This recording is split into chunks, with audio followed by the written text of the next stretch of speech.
Good morning, everyone. I'm Hayeon Kim from Dankook University, and today I'll be presenting our work, How Much is Too Much? Comfort Envelopes for Distortions in Virtual Reality Interaction, co-authored with In-Kwon Lee at Yonsei University. Virtual reality lets us do the impossible. We can stretch our arms across a room or teleport through walls. But it begs the question, exactly how far can we push these rules before the illusion shatters? Let me start with a fundamental observation. VR is compelling precisely because it doesn't match physical reality. We stretch the user's reach, rescale their motion, or teleport them across rooms. These distortions aren't bugs, they're core features that make VR so powerful. But here's the critical problem. How far can we push these distortions before the experience breaks? At what point does the user's sense of agency collapse, making them feel, that hand isn't mine? Or when does their sense of presence shatter, making them realize, I'm not really here?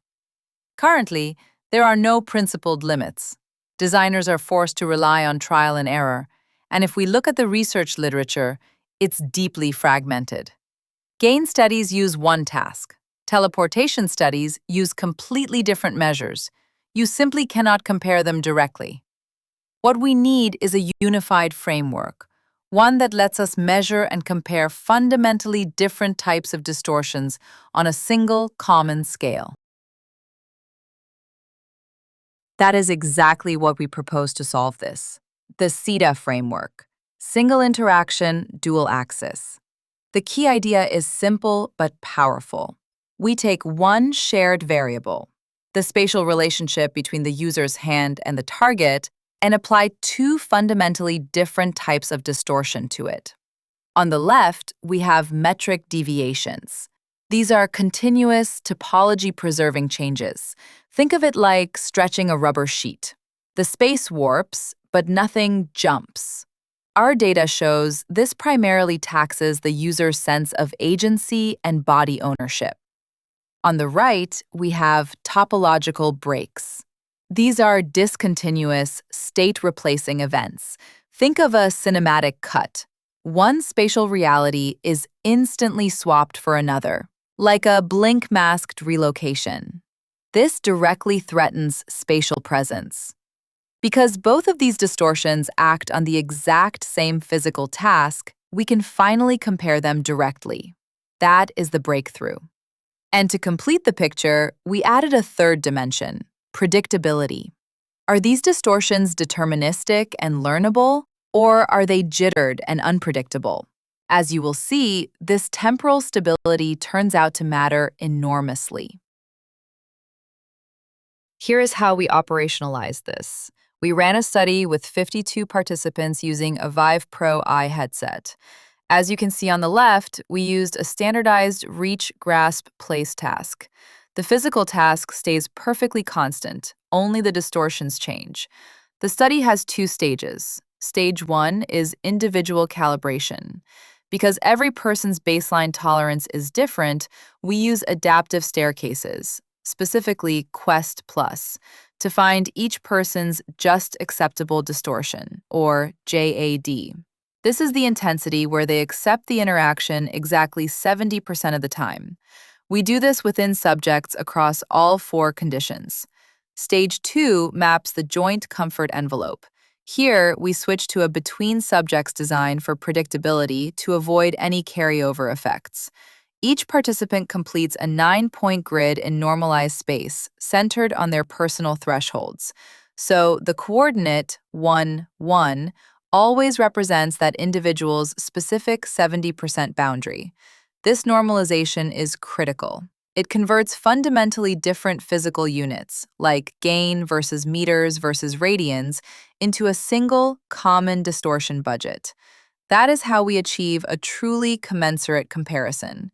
Finally, we measured acceptance on every trial, captured breaks in presence via an immediate button press, and gathered subjective ratings of agency, ownership, and presence after each block. Let's look at the Stage 1 results. And here is our first major finding. Predictability is a tolerance multiplier.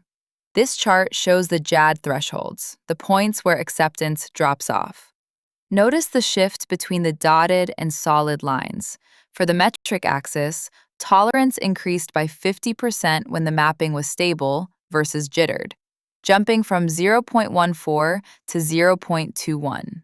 For the break axis, we saw a 34% increase. What's happening here? When the distortion is consistent and predictable, the user's brain can learn it as a new rule. It says, okay, my arm is longer now, I can work with that. But when the mapping jitters unpredictably, the brain simply cannot build a model. It processes it as noise, not a rule. And as a result, the user's tolerance shrinks dramatically. This is not just a minor quality of service issue. Stability acts as a free budget multiplier, giving you roughly 35% more distortion space at absolutely zero cost. For us designers, that is an enormous lever. The second major finding is that these two types of distortion break fundamentally different things. Look at the left panel. For topological breaks, the cuts, we found what we call a silent failure. Our data shows the BIP threshold is actually lower than the JAD threshold. What does that mean? It means the user's sense of presence collapses before they consciously reject the interaction. The virtual world feels broken, but the physical task is still doable. This is highly dangerous for designers, because standard QA metrics like task success rates or completion time will miss this entirely. For metric stretching, it's the exact opposite. Users reject the interaction due to a loss of control, while still feeling spatially present. Agency breaks first. The right panel clearly shows this double dissociation in subjective ratings. Metric stretching, the blue row, primarily degrades agency and ownership. Topological cuts, the red row, primarily degrade presence and plausibility. It is a clean separation. The ultimate takeaway is this. Topology dictates the failure mode. Stretching is elastic. It degrades gradually. Cutting is brittle. It causes a sudden, catastrophic collapse. Stage 2 brings both axes together into the comfort envelope, the core contribution of this paper. Look at these three key numbers. The deterministic envelope on the left has an area of 2.12 units. Under jitter, on the right, it shrinks to 1.56, a 36% reduction. Predictability scales the entire budget, exactly as we saw in stage 1. Now, here is the critical finding. The interaction term beta MB is reliably negative, below minus 0.60 in both groups. What does this mean in practice? It means distortions are not additive. They actively compete for the same finite pool of cognitive tolerance. If you spend your budget on metric stretching, you have less capacity left for topological cuts. The grid validation confirms this perfectly. At the conservative point, 0.8, acceptance comfortably exceeds 80%. At our calibrated center, 1.0, it's exactly where we predicted at about 71%. But if you push both axes to their limits at 1.2, acceptance collapses to 55%, with BIP risk spiking above 0.60. That is a nonlinear crash. The envelope is rounded, not square. A balanced mix of small distortions is always safer than pushing one single axis to its absolute limit. Let me crystallize our findings into 3 governing principles. 1. Topology dictates the failure mode. Stretching is elastic. Users adapt and retain their sense of presence. Cutting, however, is brittle. Presence snaps before they even know it. 2. Predictability is a cognitive multiplier. Stable mappings expand your distortion budget by about 35%.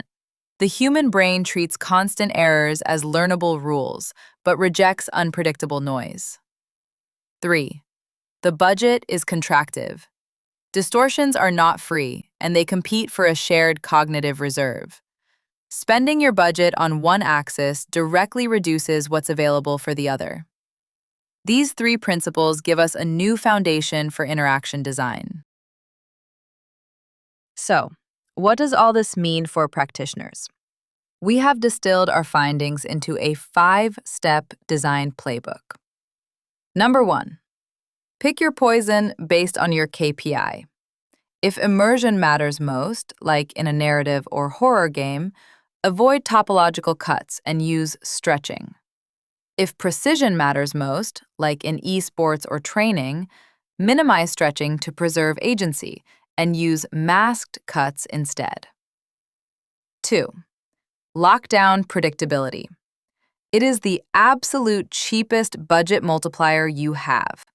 Never let tracking noise or adaptive gains eat into your user's tolerance reserve. 3. Calibrate. Don't guess. Ideally, run a brief comfort calibration for each user.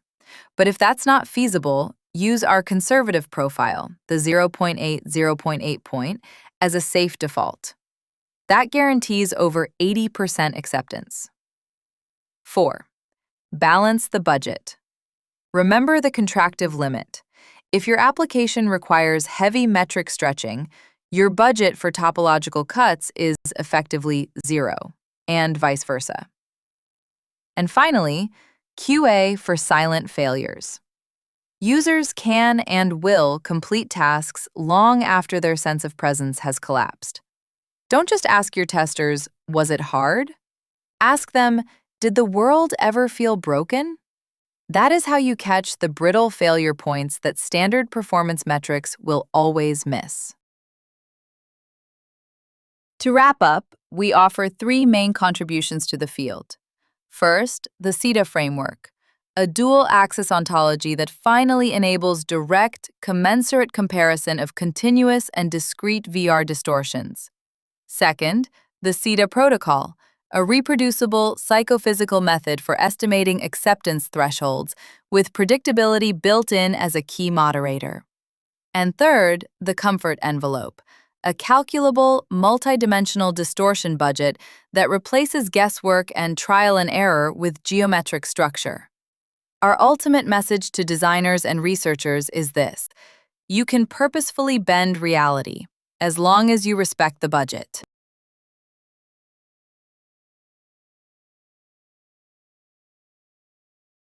That brings us to the end of my presentation. Thank you all for your time and attention. If you'd like to read the full paper or simply get in touch, please feel free to scan the QR code on the screen or reach out to me via email. Thank you.